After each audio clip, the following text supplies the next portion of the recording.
Palakkad car മരത്തിലിടിച്ചുണ്ടായ അപകടത്തിൽ വിശദമായ അന്വേഷണത്തിന് ശേഷം മാത്രമേ അപകട കാരണം വ്യക്തമാവുകയുള്ളൂവെന്ന് മന്ത്രി കെ കൃഷ്ണൻകുട്ടി.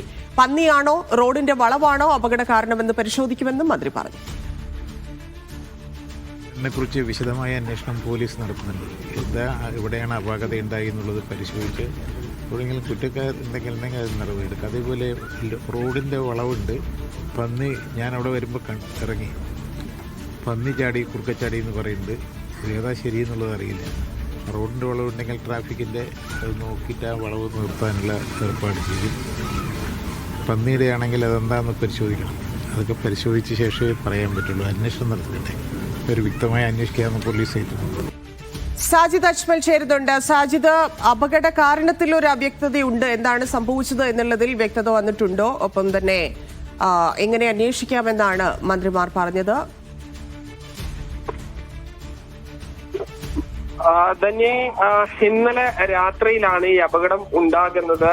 ഈ പാലക്കാട് ചിറ്റൂർ റോഡിലെ കൊടുമ്പ് കല്ലിങ്ങൽ ജംഗ്ഷനിൽ വെച്ച് ഈ നിയന്ത്രണം വിട്ട കാറ് മരത്തിൽ ഇടിക്കുകയും ആദ്യം ഒരു കുറ്റിയിൽ ഇടിക്കുകയും അവിടെ നിന്ന് തെറിച്ചൊരു മരത്തിൽ ഇടിക്കുകയും അങ്ങനെ പാടത്തേക്ക് വീഴുകയുമായിരുന്നു.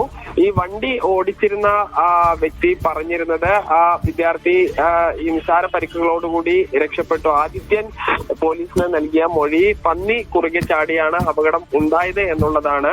അതിലെന്തായാലും ഒരു സ്ഥിരീകരണം ആ ഡ്രൈവർ പറഞ്ഞ കാര്യവും യാത്രക്കാർ പറഞ്ഞ കാര്യവുമാണ് ഉള്ളത്. അതിൽ ഒരു വ്യക്തത സർക്കാർ വരുത്തും എന്ന് വേണം പ്രതീക്ഷിക്കാൻ. ഈ അപകടത്തിൽ പാലക്കാട് സ്വദേശികളായ രോഹൻ രഞ്ജിത്ത്, രോഹൻ സന്തോഷ്, സനൂജ് എന്നിവരാണ് മരിച്ചത്. അതോടൊപ്പം തന്നെ കൂടെ ഉണ്ടായിരുന്ന ഋഷി, അതോടൊപ്പം ജിതിൻ, ഈ വാഹനം ഓടിച്ചിരുന്ന ആദിത്യൻ എന്നിവർ പരിക്കുകളോടുകൂടി ഈ ചികിത്സയിലാണ്. ആർക്കും തന്നെ ഗുരുതരമായി പരിക്കേറ്റിട്ടില്ല എന്നുള്ളത് ആശ്വാസകരമാണ്. ചിറ്റൂരിൽ നിന്ന് ഈ രാത്രി ഈ കറക്കം കഴിഞ്ഞ് തിരിച്ചു വരുന്നതിനിടെയാണ് അപകടം.